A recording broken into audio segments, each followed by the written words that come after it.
Assalamualaikum warahmatullahi wabarakatuh. Waalaikumsalam warahmatullahi wabarakatuh.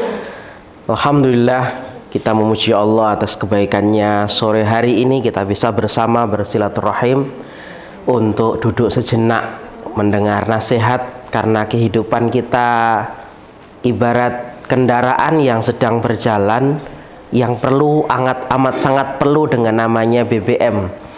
Sebagus apapun itu kendaraan, maka pasti tidak akan bisa berjalan ketika tidak ada bahan bakarnya. Dan ilmu serta nasihat itu adalah ibarat BBM-nya. Karena perjalanan manusia menuju akhirat tidak luput daripada ujiannya masing-masing. Orang itu hidup kemudian pengen masuk surga, tidak merasakan ujian itu mustahil. Ada yang diuji dengan kesehatannya, ada yang diuji dengan pasangannya, ada yang diuji dengan anak-anaknya, ada yang diuji dengan pekerjaan, ekonominya, atau hal-hal yang terkait dengannya. Semua kita pasti merasakan namanya ujian. Inilah kehidupan. Nah, teman-teman sekalian, tentunya kita butuh energi lebih. Bukan hanya sekedar, yang penting saya hidup. Kita banyak tumbang di tengah jalan, dan itu terjadi sekali. Akan melakukan perkara yang bisa jadi merugikan kita. Puncak endingnya orang kalau nggak kuat menjalani sesuatu, ujungnya bunuh diri, pasti itu. Dia akan mengakhiri dengan cara yang tidak enak sekali. Ya, tapi itu akan dipilihnya. Salah satunya karena jauh daripada kebaikan nasihat. Makanya teman-teman, para sahabat Nabi dahulu, ketika mereka itu akan berpisah, satu dari yang lain pasti membacakan surah Wal Asr. Wal asri innal insana lafi khusrin illal ladzina amanu wa amilus shalihat wa tawashaw bil haqq wa tawashaw bis sabr. Ayat ini paling sering kita dengar, ayat yang juga viral karena pendeknya, selain daripada surat Al-Kautsar dan surat Al-Ikhlas. Tapi di sana syarat sekali kebaikan. Bahwasanya bahkan Imam Syafi'i sampai mengatakan, kalau orang faham ayat ini sungguh cukup baginya nasihat dalam kehidupan. Lakafathum, dia akan cukup dapat nasihat daripada surat ini. Kenapa disebut cukup? Bukankah semua yang hari ini kita lakukan, yang kita cari adalah keberhasilan, keberuntungan, kesuksesan, kebahagiaan. Surat Al-Asr ini memberikan kabar kita seperti itu agar kita terhindar daripada kelawannya, yaitu kerugian, kegagalan, ya, ataupun perkara yang tidak nyaman dalam kehidupan. Allah mengatakan, semua kita, innal insana. Al-insan itu sebutan untuk semua yang Allah ciptakan, lawan daripada al-jin. Satu makhluk yang punya dua sifat, satu plus, satu minus. Plusnya adalah dia al-uns, sifat lembut, tidak buas seperti hewan. Kemudian minusnya adalah pelupa, nisyan, ya. Jadi sisi lain dia adalah minus, tapi sisi lain adalah kelebihan. Memang manusia itu dititipi satu sifat al-insan itu nisyan, lupa. Karena memang kita ini susah akan move on ke depan kalau kita ini dibuat susah lupa terhadap sesuatu. Lupa mantan, kalau sudah berkeluarga itu dalam mengarungi bahteranya masih ingat yang dulu-dulu itu repot, ya. Nah, maka Allah kadang dibuat lupa untuk orang yang mungkin maki-maki kita, coba kita dibuat tidak lupa. Susah hidup ini, mikirin sesuatu yang mungkin kita tak sanggup untuk memberikan balasan, ya. Malah kita jadinya tambah sakit, berada dalam lingkaran setan tanpa sadar.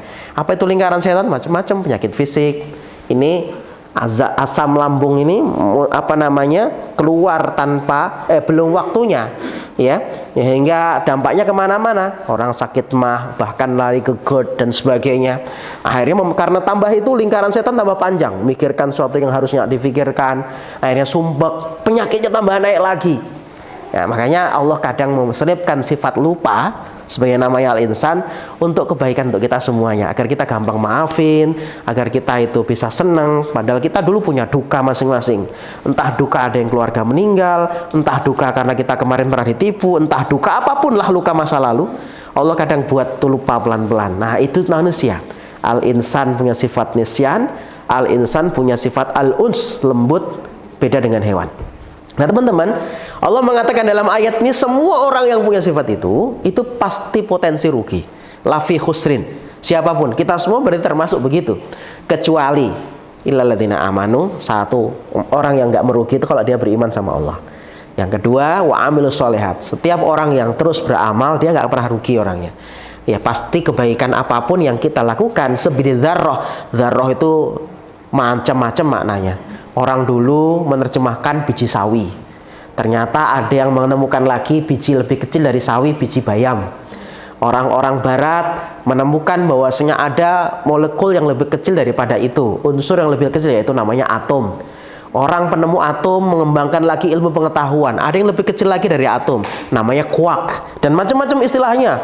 Perkembangan ilmu pengetahuan. Artinya, sekecil apapun untuk kebaikan, pasti akan ada balasannya. Maka orang berbuat baik pasti beruntung, karena pasti ada balasannya. Siapapun kita berbuat baik, pasti akan ada dapat namanya kebaikan. Yang ketiga dan keempat, Allah memberitahu kita, orang beriman beramal soleh itu teman-teman fluktuatif. Kita ini kadang angin-anginan, mau semangat berbuat kebaikan tuh nggak selalu terus-menerus kok. Kenapa? Allah titipi kepada kita nafsu. Yang kedua, hati manusia ditekannya begini, pagi lain, siang lain, sore lain, gitu. Itu manusia, ya. Makanya kita suruh berdoa kepada Allah, minta istiqomah. Ya muqallibal qulub tsabbit qalbi ala dinik, ya musarrifal qulub, atau doa yang lain. Allahumma rzuqnal istiqomah. Banyak doa-doa istiqomah. Kenapa kita dianjurkan doa istiqomah? Karena kita ini mudah berubah-ubah. Terutama mungkin kaum Hawa diciptakannya lebih cepat berubah dibanding laki-laki.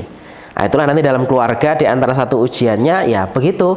Laki-laki harus sabar. Karena terkadang 5 menit kemarin tadi masih senang, 5 menit berikutnya sudah berubah menjadi sumpek.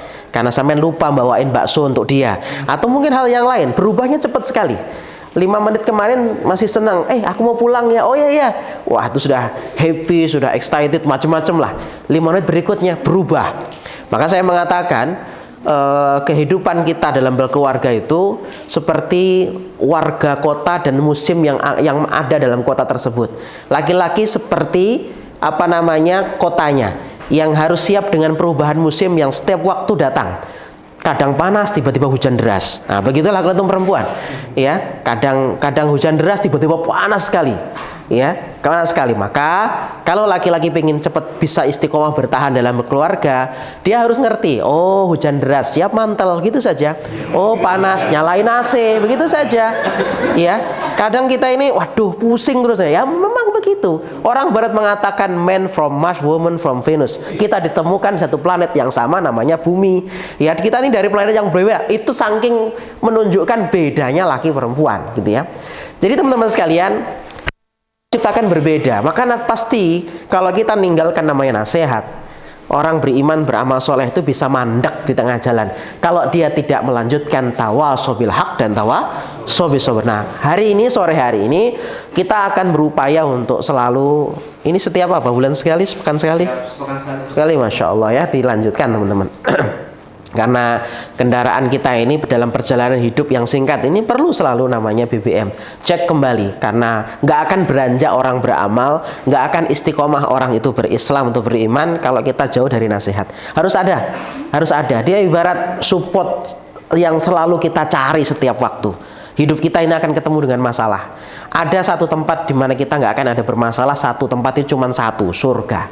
Makanya saya sering mengatakan di majelis mana saja, dunia ini memang beginilah tempatnya, akan silih berganti antara duka dan tawa, persis seperti waktu siang dan malam. Rasul ketika bersedih hati itu dihibur Allah dengan ayat contoh wadduha wal laili idza saja, demi waktu duha, gambaran waktu senang yang kita jalani, wal lail, gambaran waktu yang tidak senang, waktu malam. Begitu saja kehidupan antara siang malam. Maka teman-teman, nggak ada orang ceritanya senang terus, itu nggak ada orang namanya berduka terus. Itu Allah akan hadirkan fajar yang terbit untuk kebahagiaan dia. Allah akan gantikan bahagianya dengan tenggelamnya matahari, dan begitu saja. Yang terpenting mawadda'aka rabbuka wa maqala, Tuhan kita tidak meninggalkan kita, aman ya. Kita itu hidup begitu. Kecuali mungkin filosofer, mungkin anak-anak muda hari ini pengen muda foya-foya, tua kaya raya, mati masuk surga mbahmu, ya karena kalau surganya Allah enggak ada kayak gitu teman-teman. Pasti kan ada ujiannya. Ustadz, anak muda ada ujiannya banyak sekali. Sama kita ini mau tua muda ada ujiannya masing-masing. Punya duit atau enggak punya duit sama, ujiannya ada semuanya. Makanya kita harus lazimi nasihat, terutama dalam berkeluarga. keluarga itu digambarkan seperti ini kalau ini saya lihat berarti yang belum berkeluarga yang masih seragam ya, atau yang sudah nggak seragam belum berkeluarga. Ada juga. Saya ingatkan ini 2024. Ya. Enggak, saya doakan maksud saya ya. Saya doakan ya Allah. Majelis ilmu itu teman-teman banyak malaikat insya Allah. Jadi ya Allah kabulkan di waktu yang tepat ya Allah, di waktu yang tepat insya Allah. Nah teman-teman, perjalanan keluarga itu persis seperti orang naik bahtera. Dalam bahtera itu ketika berlayar, tidak ada ceritanya, nggak ada gelombang. Kalau ada gelombang tuh namanya berlayar di sungai. Iya, itu pun kalau sungai Mahakam tetap ada gelombang ya. Ya, sungainya kayak mana dulu. Ya, berkeluarga itu seperti kita berlayar di samudra. Pasti itu. Tidak ada namanya pelayaran yang indah. Yang dinyanyikan cuman pelabuhan yang indah. Dermaga di sana itu saja yang indah. Tapi kalau perjalanannya macam-macam, badainya macam-macam, kategorinya sesuai. Artinya orang hari ini bisa bertahan itu bukan karena anginnya kecil-kecil, bukan. Tapi kesiapan kita untuk menghadapi badai. Itu penting teman-teman sekalian. Apalagi nanti kalau sudah punya anak, tambah lagi usianya. Kenapa? Gini, ujian kita punya anak itu dua. Ditinggalkan anak atau malah bersama anak. Jadi orang yang anaknya meninggal itu juga ujian.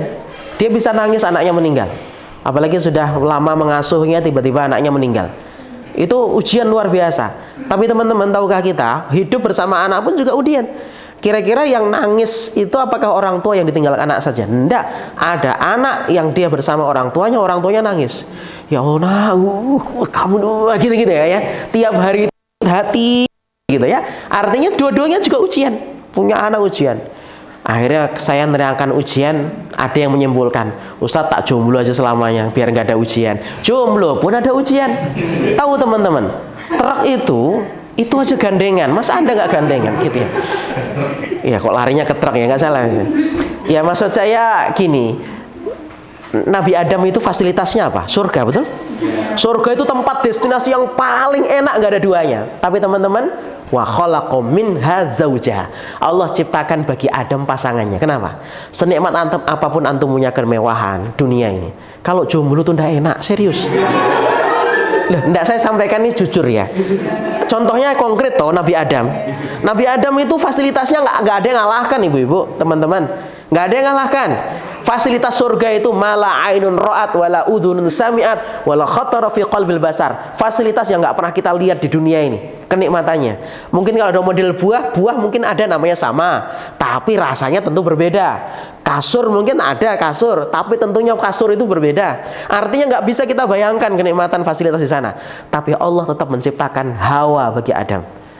Itu ternyata memang ya harus berpasangan kita ini untuk menikmati ini. Makanya nggak boleh punya kesimpulan amma ana fa'tazilun nisa wala atazawwaju abadan. Seperti dulu ada pernah seorang sahabat yang punya statement gitu, kalau gitu saya akan jauhi wanita. Kalau orang sekarang nyetak kaos anti gadis gitu ya. Dulu saya kira itu kaos Tri, tahu Tri? Mentari, temannya Mentari dulu ya. Tri. Kompetitornya ya. Ada Tri kan. Saya kira Tri ini kaosnya unik sekali. Sekalinya an, baru 3, bawahnya dis gitu ya. Kayak dia mau menjauhi para gadis katanya ya. Sekalinya deket sama janda, sama aja. Sama aja. Nggak berlaku kaosnya. Iya. Jadi kaosnya nggak berlaku. Jadi ini orang ekstrim ya, pengennya bahagia jomblo. Enggak, teman-teman, kita memang harus berkeluarga. Berlayar itu memang enak bersama, sendirian enggak enak. Nah, cuman karena ini sama-sama ada ujiannya, kita harus belajar. Jadi orang mau menikah itu kok jadi pranikah? Enggak apa-apa. Ya urutannya gitu ya kali ya. Enggak apa ya. Awalnya gitu ya. Kita baru belajar bahtera ini. Teman-teman, hari ini kalau kita melihat menikah itu kan sibuknya cari gedung, cari EO-nya siapa, pakainya apa. Itu sebenarnya kita sedang mempersiapkan sesuatu yang cuma singkat. Bukankah acara cuma singkat? Habis acara hari itu udah keluarga sendiri-sendiri. Paling yang ngitungin amplop kita. Iya, kan amplopnya berapa ini sudah? Sekalinya dibayarkan tuh anunya habis juga katanya. Ya, kalau kita fokus dalam berkeluarga hanya sibuk dengan nanti gedungnya di mana, ini sayang teman-teman. kita ini harus punya ilmu karena kita akan berlayar, dan berlayarnya itu Rasul menjanjikan bukan hal yang sembarangan berlayar. Nah, biar nggak lagi satu waktu mungkin kita bicara pranikah ya, karena saya melihat banyak juga yang jomblo di sini. Tapi karena saya dikasih amanah di waktu singkat untuk parenting, ya sekilas saya akan menyampaikan itu karena memang ini juga ujian berikutnya. Saya dari satu ayat surat At-Tahrim ayat yang ke-6. Surat At-Tahrim itu surat yang ke-66 ayat ke-6. Allah berfirman, a'udzubillahi minasyaitonirrajim. Kita familiar dengan ayat ini. Ya ayyuhalladzina amanu qu anfusakum wa ahlikum naro. Potongannya saja saya bahas. Hai orang, jagalah dirimu, keluargamu dari panasnya api neraka. Untuk menjaga, ini dipraktekkan pramugari ya.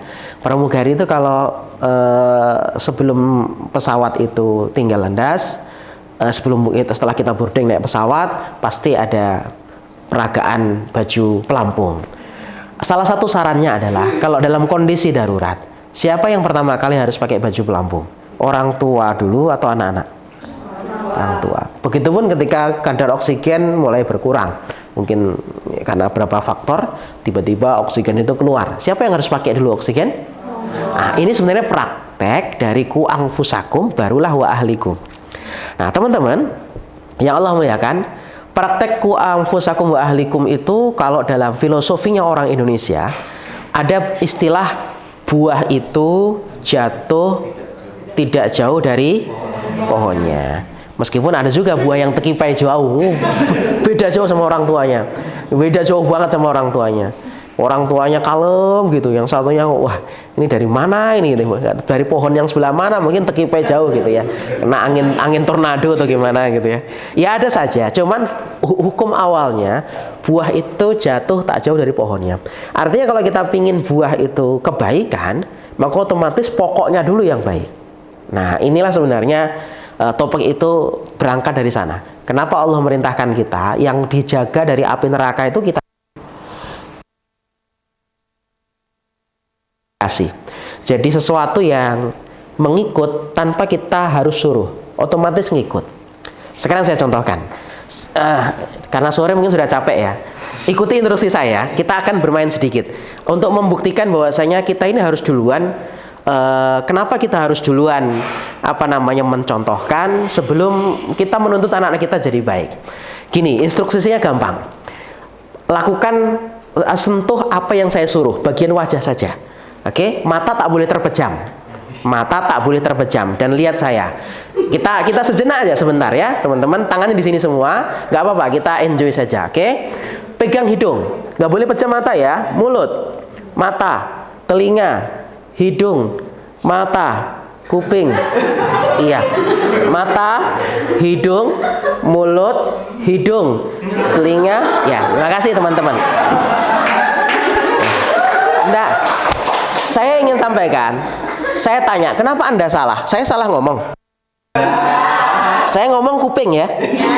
Kenapa sampean salah? Karena sampean ngelihat saya salah.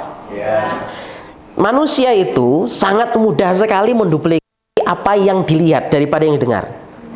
Maka ustadzah mereka di sekolah, kita mungkin ustadz saya sudah sekolahkan anaknya di tempat-tempat yang baik, ngaji TPA, oke, ya mereka mendengar banyak.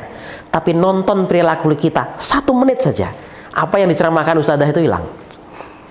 Inilah pentingnya teman-teman. Kalau kita menginginkan kebaikan daripada generasi kita, nggak bisa tidak kita harus mengawali itu.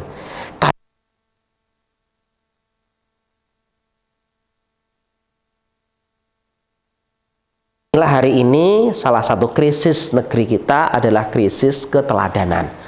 Makanya teman-teman sekalian, ini penting. Jadi kita harus ngawali semua dari diri kita, termasuk dari hal simpel. Hal simpel itu gimana Ustadz? Doa. Coba kita ini persepsi kita, kalau kepada anak-anak doanya itu akhirat semua. Anakku soleh, anakku ahli Quran, anakku jadi baik, anakku begini, anakku. Kalau untuk ya Allah rizkiku yang banyak. Kita gitu. Kalau anak-anak, ya Allah anakku rajin sholat, anakku mudah-mudahan ke masjid, anak-anak itu doanya akhirat semua. Kalau kita, untuk kita doanya dunia. Ya Allah besok dapat duit, ya Allah besok, ya Allah aku dapat ini ya Allah. Kalau doa yang viral hari ini di TikTok apa itu? Allahumma mukaku glowing, itu tahu nggak? Ini nggak main TikTok ya? Oh enggak ya, enggak ya, alhamdulillah ya sudah. Ya jangan lupa follow TikTok saya. Ya teman-teman sekalian. Jadi doa itu kadang untuk kita tuh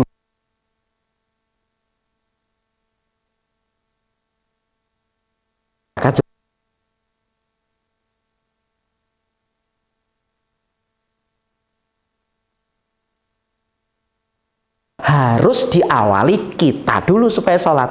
Doanya sampai dalam bab doa loh ya, belum praktek, baru doa. Kan redaksi pertamanya doa dulu, baru sholat, baru praktek sholat. Kita lihat, orang-orang soleh dulu nyontohkan begitu nggak? Iya. Contoh, orang tua yang paling banyak doa itu Nabi Ibrahim alaihissalam. Ya, doa agar keluarga sholat. Surat Ibrahim ayat 40, contoh. Lihat redaksi doanya. Rabbi ja'alni, ini itu saya, ya Allah jadikanlah saya. Nih Nabi Ibrahim nyontohin praktek anfusakum tadi, kita jaga dari api neraka, baru bawahnya kita dulu yang kita baikin, baru anak-anak kita gitu. Itu duplikasi otomatis kok ya. Ya meskipun perlu kesabaran lagi, kenapa kok nggak langsung nular, itu nanti ada pelajarannya berikutnya. Tapi hukum asalnya kita itu mudah menduplikasi, mudah nyontoh daripada dengerin ceramah itu. Kenapa gini? Sebelum saya contohkan doa ini, ada hal yang mungkin tadi saya lupa sampaikan. Kita ini teman-teman, fungsi yang pertama kali Allah berikan dari indera kita, itu pertama pendengaran memang. Allahulladzi akhrajakum min butuni ummahatikum la ta'lamuna syai'a. Allah itu mengeluarkan kita dari perut ibu kita, sama-sama tidak ngerti apa-apa.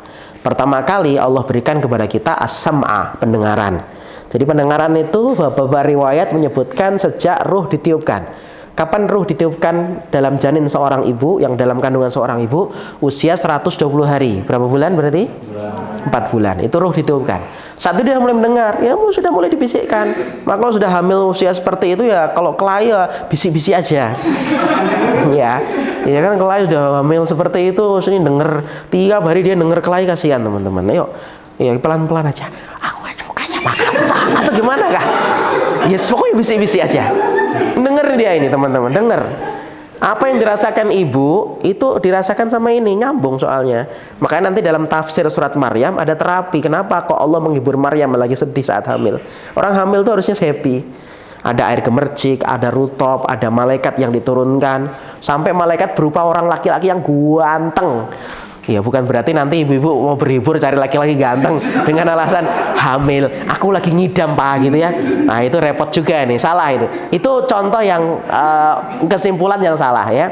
Meskipun nanti waktu itu malaikat diturunkan oleh Allah dengan rupa paras yang sangat tampan untuk menghibur Maryam yang saat itu bersedih sekali.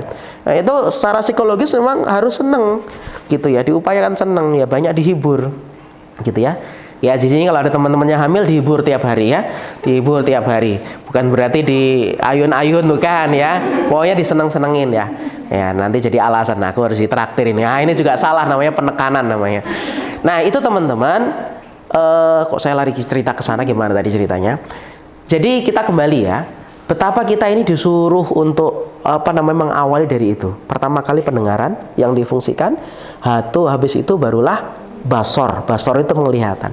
Basor itu anak-anak sudah umur sekitar 5 tahunan ke atas sampai umur sekitar 10 tahun. Itu penglihatannya untuk meniru apa yang dilihat kuat sekali. Makanya pertama kali pendengaran. Anak-anak 5 tahun sekalipun dia bisa ngapal lagu India, padahal nggak bisa baca dia. Kenapa? Karena itu yang paling sering didengar. Kok bisa? Ya itu pendengarannya dibuat kuat sama Allah. Berikutnya nanti adalah penglihatannya yang kuat. Penglihatannya kuat, jadi dia akan mudah niru yang dilihat. Ngelihat gini sudah bisa dia ya. Nah disitulah fase dimana kita itu harus benar-benar nyontoinya teman-teman. Nah kembali ke doa. Nabi Ibrahim tadi mengajari doa kita masalah sholat. Itu juga menginstruksikan kepada kita, sholat itu kita dulu yang minta sama Allah agar kita rajin sholat. Jangan sampai kita cuma minta dunia, lupa minta supaya kita rajin sholat. Kan kita contohnya. Maka Nabi Ibrahim mengajari doa, Rabbi ja'alni, ya Allah jadikanlah saya muqimas sholah, orang yang menegakkan sholat. Wa min dzurriyyati, barulah begitu ya dzurriat saya. anak-anak saya. Jadi jangan anakku lo rajin sholat. Nah, saya nggak pernah didoa. Ini dulu. Jadi suatu ketika ada seorang tua yang anaknya mau kuliah di Malang. Waktu itu nemuin saya di kajian subuh. Ustadz minta doanya ini, besok si Fulan ini mau berangkat ke Malang, mau kuliah. Oh iya, Masya Allah Pak. Doakannya gimana Pak? Yang di request apa? Gini. Termasuk dia biar nggak terfitnah dulu dengan lawan jenisnya, biar fokus dulu belajar dia. Oke, salah satunya. Kalau Bapak gimana? Oh, kalau saya aman Ustadz gitu ya. Saya bilang, Pak, kita ini juga butuh doa tentang itu. Kenapa? Loh, hari ini kan yang mengincar bapak-bapak lebih banyak akhirnya kan? Kenapa? Kan mapan sudah. Ada mobilnya, ada rumahnya 3 lagi sudah ya. Lebih banyak yang ngincar kan mapan. Ya, perbedaan umur hari ini nggak urus. Kan begitu hari ini. Artinya berarti bapak-bapak juga lebih perlu nggak? Lebih perlu dong doa selamat dari fitnah itu daripada anaknya yang mungkin belum punya apa-apa, yang masih minta uang ke bapaknya. Mungkin anaknya perlu Pak doa itu benar karena dia punya syahwat. Tapi bukankah kita lebih daripada itu? Kenapa? Manusia itu kalau sudah punya nikmat, ujiannya lebih berat. Ya kan? Sampean gaji 5 juta sama gaji 10 juta. Berat mana ujiannya? 10 juta bisa nyewa ini, bisa nyewa itu, bisa jalan sana, bisa jalan sini. Coba kalau nggak ada duitnya, dek gak duitnya, gimana itu?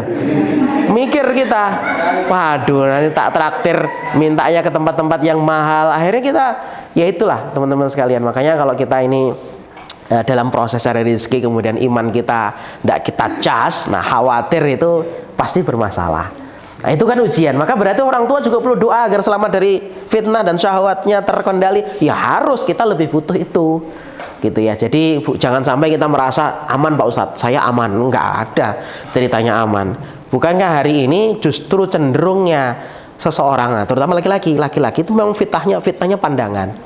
Makanya mohon maaf saya kasih tahu kepada teman-teman perempuan, di antara bentuk gombal moginya laki-laki yang jangan dipercaya adalah aku jatuh cinta pada pandangan pertama. Ya. Kenapa? Karena memang laki-laki salah satunya begitu. Dia sekali ketemu bisa. Kalau perempuan enggak. Dia nunggu nyaman. Nah, juga saya kasih tahu laki-laki, jangan suka membuat nyaman anaknya orang atau istrinya orang apalagi. Karena ujiannya perempuan di situ. Lah ini serius. Nih, kayaknya ada yang rasa kata gimana? Jadi gini ya teman-teman, kalau laki-laki ujiannya itu di mata. Ya, saya ulangi ya.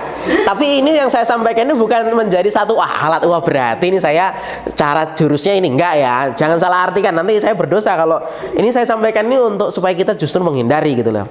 Laki-laki itu ujiannya di pandangan, ya. Kenapa? Sudah mandang itu suka, padahal dia sudah punya gitu. Selalu rumput tetangga itu lebih hijau, padahal belum tahu di rumput tetangga itu juga ada tai kucing, ada apa, sama aja. Loh beneran loh teman-teman. Tidak ada orang itu contoh, ya tetap sama ngentutan, sama loh. Ini serius. Pandangan laki-laki itu salah satunya di situ. Kalau perempuan, kenapa kok lambat dia jatuh cinta? Maksudnya nggak ada ceritanya perempuan aku jatuh cinta pada pandangan pertama. Tapi mungkin dia bilang aku merasakan dari awal kok agak ser gitu ya. Nah itu dia larinya ke sini. Rasa ini bagi laki-laki yang pandai membuat dia nyaman, ya pasti selesai. Nggak peduli mukanya, bisa dimaafkan muka itu. Loh, saya sering menangani permasalahan tentang seperti itu teman-teman sekalian. Kalau orang konsultasi itu macam-macam. Tahu nggak? Perselingkuhan terjadi itu rata-rata 80% pasangan selingkuhnya selalu lebih jelek dibanding pasangan aslinya. 80%. Ya, 80% begitu. Kok bisa begitu ya?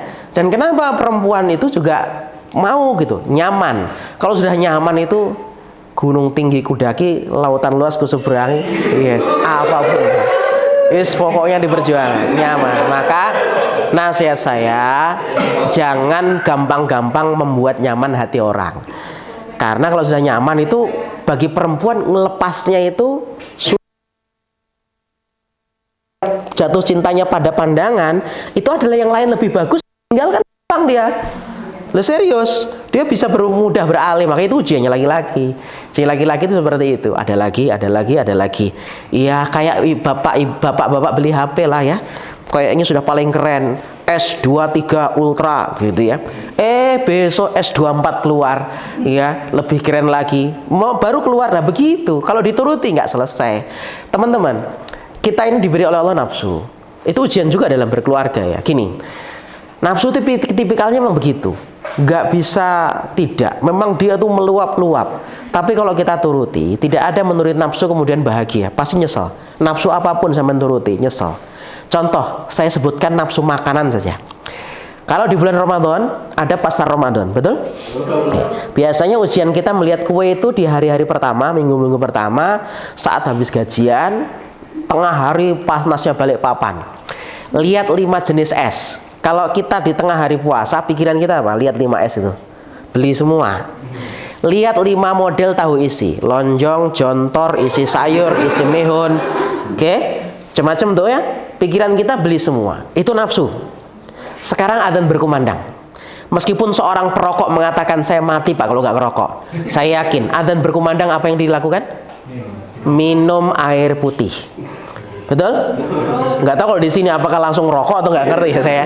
Meskipun dia punya istilah kalau nggak ngerokok mati saya Pak, gitu ya.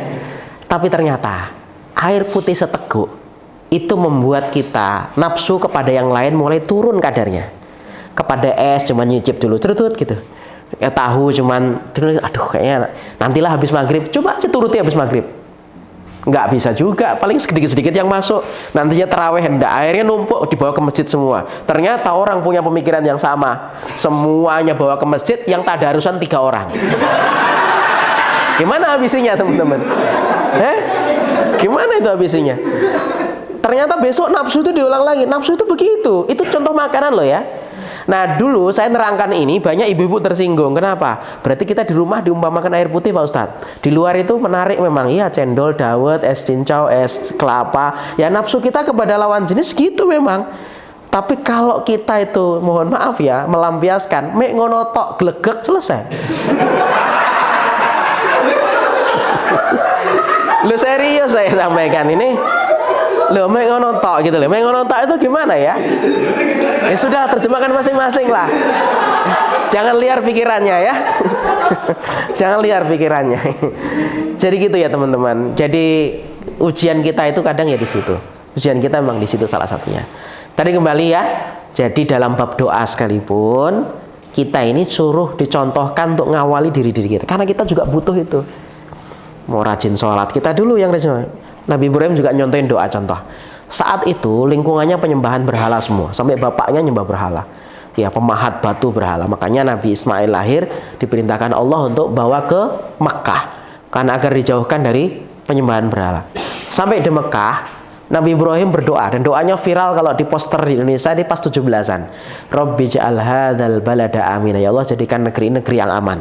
Lanjutan ayatnya wajnubni wa baniya an na'budal asnam. Nah, ujung ini yang jadi contoh untuk kita. Kalau yang pertama dibahas di 17 Agustus. Ya Allah jadikan negeri ini negeri yang aman. Nikmat paling besar itu keamanan. Mau punya duit banyak kalau nggak aman nggak enak. Mau kerja di tempat besar tapi kalau di situ banyak perampok, banyak pencuri nggak enak. Makanya doa yang paling penting kita tinggal dimanapun tuh minta keamanan. Itu salah satunya. Naruh anak di mana, di sekolah, di pesantren di mana, minta pertama kali keamanan. Ya. Nah itu. Yang kedua masih di ayat yang sama. Di surat Ibrahim sama, ayatnya 35. Oh, yang tadi kan ayatnya ayat 40 yang Rabbi ja'alni muqimas shalah. Ini naik ke atas ayat 35. Rabbi ja'al hadzal balada amina. Ya Allah jadikan negeri ini negeri yang aman. Wajnubni, jauhkanlah dariku. Nah, aku dulu orang tua. Wa baniya, dan dari anak-anak saya, anak budal asnam. Jangan sampai saya dan anak saya nyembah berhala. Jadi khawatir agar tidak nyembah berhala, agar kita ini nyembah berhala, itu dikhawatiri oleh bapak dulu. Jangan sampai, oh saya aman Ustadz, saya nggak mungkin nyembah-nyembah gitu. Anak saya yang saya khawatirin, enggak. Kita ini orang hidup masih terfitnah. Makanya sampai siapapun, sampai ulama pun, ya jangan dicela, didoakan teman-teman. Karena ulama pun juga, sampai orang berilmu pun terfitnah. Ya, memang kemudian kalau sudah jadi level punya ilmu, dia nggak tertarik. Tiba-tiba ada bidadari turun dari ya tetap aja sama dia manusia. Makanya doanya ya untuk beliau dulu. Wah ini Ustadz nggak boleh doain nih, ini nggak boleh. Sama kita ini butuh doa. Jangan sampai kita memproteksi dari doa akhirat, kita cuma doa dunia. Jangan. Kalau kita ingin baik dalam urusan akhirat, kita doa dulu. Barulah kita doakan anak-anak kita tentang akhirat. Karena memang nggak bisa jamaah sekalian. Yang penting anakku ngaji Pak. Nah kita kan nggak pernah. Alhamdulillah di sini seminggu sekali ada kajian. Ya, kita nggak bisa teman-teman. Karena memang duplikasi itu nggak bisa kemudian ditutupi. Otomatis tuh di balik tembok sekalipun dia. Kenapa? Kita berlayar di kapal yang sama. Itu konsepnya. Saya contohkan. Suami istri punya kesalahan, tidak perlu cerita masing-masing. Itu pasti salah satunya punya merasakan, ada apa ya? Tiba-tiba curiga, buka HP-nya. Kenapa? Siapa yang ngasih kecurigaan? Karena kita tinggal di kapal yang sama. Anak, bukankah sering Bu itu nelpon? Anak, Le, kenapa Le? Enggak apa-apa kok Mak. Sudah, cerita sama Mama, ada apa? Kok mamaku tahu ya? Enggak, bukan tahu, dia ngerasakan. Kita berlayar di kapal yang sama. Enggak usah begitu. Ada anaknya mungkin suka sekali melakukan perkara-perkara ribawi contohnya. Kegelisahan itu dirasakan satu rumah teman-teman. Kenapa ya kok gelisah saya? Oh ada satu anggota. Kenapa? Gini, Rasul menggambarkan ini dalam kitab Riyadhus Shalihin bab amar ma'ruf nahi munkar. Saya bacakan sebagai penutupnya hadisnya. Mathalul qa'im ala hududillahi wal waqi' fiha. Perumpamaan orang-orang yang menegakkan aturan Allah dan perumpamaan orang-orang yang tidak mau menegakkan aturan Allah. Kamathil qaumin istahamu ala safinah. Seperti sekelompok kaum yang mereka berlayar di satu kapal yang sama. Ba'duhum a'laha wa ba'duhum asfalaha. Ada yang tinggal di dek bagian atas, ada yang tinggal di dek bagian bawah. Fakana alladhi fi asfaliha. Nabi menceritakan oknum sendirian yang tinggal di dek bagian bawah. Idastaqau minal ma'. Kalau mereka perlu air, marru alaman fauqaum. Ini bukan Dharma 7 ya, ini kapal jadul. Jadi di bawah. Kalau Dharma 7 itu bekas ini, bekas pesiar Jepang kalau nggak salah, karena di toilet-toiletnya masih bahasa Jepang gitu ya. Nah, itu tiap deknya ada air. Kalau zaman dulu kalau mau cari air naik ke atas, nimba dulu gitu ya. Nah, oknum ini punya ide konyol. Ini kan kalau kita gini terus ganggu orang di atas sih. Lau anna kharaqna fi nasibina kharqan lam nu'dhi man fawqana. Gimana kalau kita bolongin bagian bawah kapal ini? Kita kan enggak ganggu orang atas. Ini kan kebatilan nih, kemungkaran nih, konyol ini. Masa dibolongin? Dia kira kalau dibolongin kapal itu yang tenggelam cuma dia doang. Banyak orang hari ini kalau melakukan satu kesalahan, orang tua contohnya melakukan dosa, dikira yang ngerasain cuma dia doang. Dampak dari dosa itu sak rumah bisa kena teman-teman. Salah satunya apanya? Kegelisahan dalam hidup. Nah kalau sudah gelisah itu tanda keberkahan pergi. Jadi berkah sama taat itu berbanding lurus ya. Kalau taatnya naik, berkahnya naik. Tapi kalau taatnya turun, kalau berkahnya turun, taatnya turun, berkahnya ikut turun. Kalau sudah dua-duanya turun, maka bahagia hilang. Teman-teman, imam dari bahagia itu berkah. Jadi kalau sudah di keluarga kita hilang namanya keberkahan karena kita nggak mau taat, maka jauhlah namanya kebahagiaan. Rumah sebagus apapun, sedingin apapun, itu serasa penjara. Pulang nggak suka. Aturannya kan rumah itu tempat yang enak untuk pulang. Tapi kenapa kita hari ini malas pulang? Muyak, baru bayangin dia aja muyak saya. Ya gitu. Kenapa? Karena memang hilang namanya keberkahan. Maka mari diawali dari orang tua dulu yang sholatnya diperhatikan. Paling tidak sholat dulu teman-teman sekalian. Harta dicari dengan cara yang benar, tidak nipu, tidak zalim, dan tidak curang, tidak sebagainya. Itu memengaruhi keberkahan. Kalau itu sudah kita awali dulu, mohon maaf ya teman-teman, anak yang kita didik dengan harta yang halal, itu Allah membantu memproteksi dia dari keburukan. Teman-teman, hari ini perkara keburukan yang akan mengincar anak-anak kita ini, generasi kita itu banyak dari selalu sudut. Kira-kira apa yang paling kuat benteng pertahanannya? Makanan yang halal. Jadi Allah itu akan bantuin jagain dari keburukan itu. Bukan berarti kita nggak pernah dapat keburukan, ada aja, cuman dibuat ditahan gitu, dihalangi dia. Nah itu siapa yang melakukan pertama kali? Kalau pengen generasi itu baik, hilang jauh dari godaan-godaan tadi atau selamat dari keburukan, dari orang tua bukan? Yang mengawali untuk mensolehkan diri, cari harta yang halal, dia perhatikan hubungannya dengan Allah Subhanahu Wa Taala, dan itu syarat mutlak. Orang dulu mengatakan itu ibarat tirakat. Jadi kalau ditanya jenengan kenapa kok ngaji? Biar anakku soleh. Jenengan kenapa puasa? Biar anakku soleh. Jadi semua kebaikan yang kita lakukan itu otomatis tuh dampaknya ke bawah kita. Jadi kalau kita pingin bawah kita baik, mulailah hari ini kita berikhtiar untuk memperbaiki diri semampu kita teman-teman. Bilang sama Allah, ya Allah saya ingin berbuat baik ini supaya apa? Saya ingin generasi saya baik. Meskipun kita mungkin sudah menjaganya kok tetap terpengaruh, yang penting dari baiknya di atasnya. Meskipun ada orang tua yang mungkin tidak baik, Allah selamatkan anaknya, ada, tapi itu sunatullahnya nggak begitu. Bukankah keluarga dalam Al-Quran itu ada keluarga kayak Fir'aun, lingkungannya kayak Fir'aun, tapi tetap ada Asia. Bukankah istri seorang Nabi Nuh, suaminya soleh banget, istrinya kayak gitu, dukung LGBT, ya kan, sama jenis, ya. Tapi kan itu nggak, yang ideal kan ada. Siapa contohnya? Wa Maryam binata Imran, keluarganya Ali Imran. Maryam, Nabi Isa, sampai atasnya Hana, Imronnya semua. Nah, kita suruh nyontoh yang ideal seperti itu. Sunatullahnya aslinya gitu, teman-teman. Jadi kebaikan itu ya dari pohonnya dulu. Gitu. Ngalor ngidur saya berbicara ini, semoga ada poin yang kita bisa tarik garis besar. Bahwasanya dari hal sekecil apapun, termasuk hal doa, awal dari diri kita. Ya Allah. Oh iya, satu lagi doa Nabi siapa yang tadi itu ada LGBT itu, Nabi Nuh alaihissalam. Itu khawatirnya generasi dia itu mempengaruhi anaknya tuh ganteng-ganteng, cantik-cantik, ditaksir orang itu. Tapi yang naksir cowok sama cowok gitu. Cantik tapi yang naksir sama cewek juga gitu ya. Nah, itu khawatir Nabi apa itu? Nabi Lut alaihissalam. Maka beliau berdoa, Rabbi najjini wa ahli mimma ya'malun. Ya Allah, selamatkan. Jadi baru wa ahli, baru keluargaku. Ini contoh dalam doa. Mau redaksi bahasa Indonesia, sekarang teman-teman kalau berdoa begitu, pingin anaknya apa, sebutin. Anak saya pingin apa gitu, sebutin. Saya dulu sehat contohnya, anakku pengen sehat. Doa sehat orang tua dulu. Gimana anaknya sehat kalau orang tuanya nggak sehat, karena akhirnya nggak bisa cari nafkah, nggak bisa memberikan makan bergizi, ya kita dulu. Ya Allah, sehatkan kami, sehatkan anak-anak kami. Ya Allah, jagalah kami, jagalah anak-anak kami. Itu redaksi doa itu kita rubah begitu, teman-teman. Saya rasa karena waktu terbatas, mungkin ada yang ditanyakan, teman-teman. Silakan, masalah pranikah juga boleh, masalah parenting juga boleh. Silakan. Iya. Mbak siapa ya? Saya belum tahu ini namanya. Ya, silakan. Saya Mbak Ning, Pak. Iya, siap. Ya, saya mau tanya, kemudian ini ada satu formnya dengan orang tua sholat dan anak juga yang harus ngikutin sholat. Jadi begini, apa hukumnya suami menyediakan tempat tinggal untuk istri dan anaknya? Dan kedua, haruskah seorang istri dan anak tetap mengikuti suami ketika suami mengajak tinggal di rumah orang tuanya, sedangkan pendidikan anak tentunya yang bertanggung jawab adalah orang tuanya tersebut. Baik. Terima kasih, Ustaz.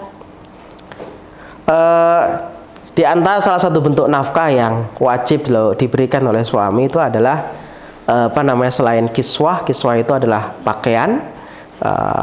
Jadi kalau digabungkan dalam bahasa Indonesia itu sandang, pangan, papan gitu ya. Ya, termasuk di sana adalah maskan, tempat tinggalnya. Seperti seburuk apapun, tapi itu adalah kewajibannya dari laki-laki adalah tersebut. Memang teman-teman sekalian, hari ini satu dilema di akhir zaman ini antara beberapa hal, antara orang tua dan mertua yang menginginkan masih tinggal bersamanya. Sebenarnya ini punya pembahasan yang cukup panjang ya, karena ada beberapa faktor. Kapan kita harus memang tinggal di situ? Mungkin tidak ada yang lain lagi yang mengurus lagi dan sebagainya, dan semuanya juga harus lapang dada, dan baru nanti kita cari tips ikhtiar bagaimana supaya pendidikan tetap jalan meskipun di situ bersama kakek dan neneknya. Karena memang tanpa disadari akhir zaman ini pendidikan kakek dan nenek sama orang tua bisa beda.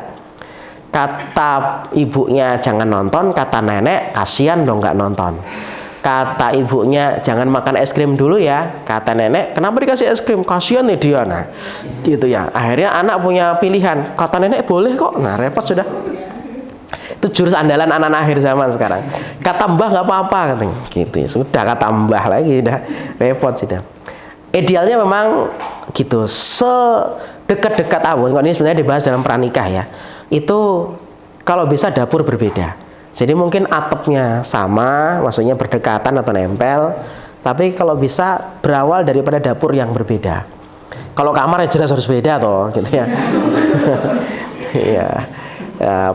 Dapur berbeda. Itu gambaran. Dapur itu matbah itu sebagai gambaran saja. Awalnya dari sana dulu. Sebenarnya memang idealisnya seperti itu teman-teman sekalian. Ya, ikhtiar. Kenapa? Sesempit apapun tempat tinggal kita, berkeluarga dengan atap sendiri itu jauh lebih ahsan. Untuk banyak hal, itu pembahasannya cukup panjang tentang masalah maskan tempat tinggal ini. Tapi itu adalah kewajiban. Jadi hari ini banyak juga buah si malakama bagi seorang kepala rumah tangga, apalagi yang dia belum selesai dengan urusan keluarganya. Jadi belum selesai itu banyak penjabarannya, belum selesai, sehingga dikit-dikit ya keluarganya,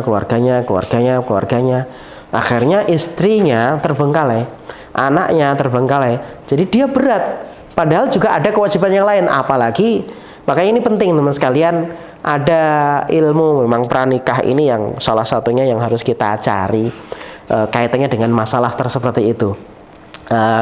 Dalam bab manajemen konflik juga dibahas. Sering terjadi konflik justru ya karena satu atap ini, mertua dan menantu. Ini contoh lah, sang suami nggak paham, padahal lagi kerjanya di lokasi 2 minggu, bukan 1 bulan, 2 minggu. Istri ditaruhnya di tempat mertua. Contoh begitu ya. Ya, istri pengennya korden warna hijau, mertua nggak suka korden coklat, tiap hari ganti bolak-balik ya. Mertuanya ganti sore, istrinya ganti lagi pagi. Kembang juga begitu, istrinya nggak suka kembang yang berduri-duri, ditaruhlah di depan dekat pagar luar. Ibunya sangat suka, ditaruhlah dekat jendela. Ya sudah, bolak-balik ngangkat tiap hari kan. Konflik itu pertama kali kecil-kecil, lama-lama macem-macem. Nah, akhirnya jadilah setan masuk, mertua nggak suka sama menantunya. Itu sering sekali terjadi. Nah, ini sebenarnya kebijakan daripada kepala keluarga. Makanya bab kepala keluarga itu pembahasan yang cukup panjang sebelum bab istri. Dia sebagai qawwam. Laki-laki hari ini rata-rata tidak tegak jadi qawwam begini. Disandarin tidak bisa. Jadi bingung dia. Qawwam itu kan harus disandarin. Ketegasannya, dia keteguhannya ya, sehingga orang tuh nyaman bersandar, orang nyaman bersamanya, orang merasa aman dengannya. Qawwam itu gitu. Ar-rijalu qawwamuna 'alan nisa. Sifat qawwam itu hari ini runtuh teman-teman sekalian. Kayaknya saya ingin mengingatkan di antara terutama kita laki-laki, saya dan siapapun di sini laki-laki, tentunya belajar tentang masalah keluarga itu harus lebih. Untuk meraih gelar dan profesi kita aja kita harus mengeluarkan uang untuk belajar. Hari ini Masya Allah ya, ilmu tentang keluarga itu di online tuh banyak sekali dibahas. Karena saking maraknya ujian fitnah keluarga di akhir zaman. Hari ini saya banyak menghadapi kasus tentang masalah fitnah akhir zaman laki-laki yang banyak dikeluhkan oleh istri. Narcissistic personality disorder. Jadi wah, sakit sekali perempuan kalau dapat laki-laki seperti ini. Di luar sukses, berhasil, bahkan orang mengatakan sering dipanggil ustadz sekalipun. Ya, dia memimpin organisasi, dia di luar wow memukau karena narsistiknya. Tapi di keluarga orang paling disakitinya adalah istrinya. Ini termasuk tidak memberikan nafkah. Nafkah itu kalau ini kan ya urusan masalah hati. Diperhatikan, didengerin ceritanya. Teman-teman sekalian, perempuan dan laki-laki itu memahami perbedaan laki perempuan itu juga salah satu tips bahagia dalam keluarga. Memahami perbedaan laki perempuan. Karena hari ini di meja hijau persidangan, saya sering silaturahim ke pengadilan situ, pengadilan agama. Untuk apa? Untuk lihat sebenarnya paling banyak orang cerai itu kenapa sih? Kurang duit atau kurang apa? Itu faktor tambahan aja. Aslinya enggak. Salah dalam ekspresi cinta. Kalau ditanya masih cinta, sebenarnya masih cinta. Cuman gimana ya? Mau digenggam berdarah-darah, mau dilepas saya jatuh cinta. Ya, kalau sudah cinta itu kan repot, ngelepasnya repot, ya, genggamnya saya kita ini. Tapi akhirnya ya karena nggak kuat ya dilepas dengan berat hati. Orang sangat cinta banget sudah sama dia, cuman dia nggak mendapatkan apa yang diharapkan, nggak mendapatkan perhatian, nggak dapat apa. Teman-teman, kalau ditanya apakah masih cinta, rata-rata banyak yang masih cinta. Masalahnya di mana? Salah dalam mengekspresikan cinta. Laki-laki hari ini banyak mencintai perempuan seperti mencintai laki-laki. Perempuan mencintai laki-laki seperti dia mencintai perempuan. Itu tidak boleh. Jadi mencintai laki-laki ya seperti ya gimana laki-laki. Laki-laki mencintai perempuan gimana perempuan. Contoh, saya contohkan satu aja. Perempuan itu kalau ada satu permasalahan, dia mencari tempat pertama kali entah tempat bercerita. Itu fitrahnya. Kayak seperti bertemu di hamparan yang luas, nggak ada garis parkirnya, tuh muter-muter tuh perempuan tuh sampai ketemu tempat parkir. Nah, masalahnya perempuan tuh begitu, sekecil apapun kalau belum tempat cerita nggak enak. Kalau laki-laki berbeda, laki-laki itu berbeda. Kalau ada permasalahan, sifat qawamnya dia nggak suka, bahkan merasa lemah kalau cerita belum ada solusinya. Makanya dia nggak suka kalau ditanya ada apa, Mas cerita dong ada apa. Jangan-jangan dari tempat cerita tempat lain nih, tambah jengkel lagi dia, dicurigai. Laki-laki itu nggak suka ditanya saat lapar, saat capek, nggak suka ditanya. Maka Ibunda Aisyah saat itu ilmu psikologi Islam, saat Rasulullah menggigil habis nerima wahyu, zammiluni selimuti aku, sudah selimuti, dilayani apa yang sampean mau. Nggak ditanya, Mas ada apa cerita sekarang? Nggak. Nanti perempuan kadang nodong, cerita dong sekarang, disamain dengan perempuan. Karena perempuan kalau ada apa-apa harus cerita. Nggak boleh disamain, itu sering konflik. Laki-laki itu ceritanya belakangan. Mah, kemarin di kantor ada masalah sih, tapi Masya Allah, Alhamdulillah sudah beres semua. Nah, itu laki-laki ceritanya. Dia cerita belakangan. Ya, itu contoh. Lah kemarin saya ceritakan orang mau cerai, Bu. Gara-gara apa? Gara-gara merasa tidak hargai sama suaminya. Saya tanya, Bu, gimana nggak dihargai? Itu Pak, dia itu ulang tahun. Saya kasih hadiah surprise di atas kulkas. Nggak dilihat sama sekali, Pak. Loh, sampai nggak ngerti laki-laki itu. Kornea sama retina matanya itu melebar. Bukan, tidak. Kok melebar, fokus. Jadi kalau dia ke kulkas cuma cari air dingin, ya air dingin. Hadiah di atas nggak dilihat sama dia.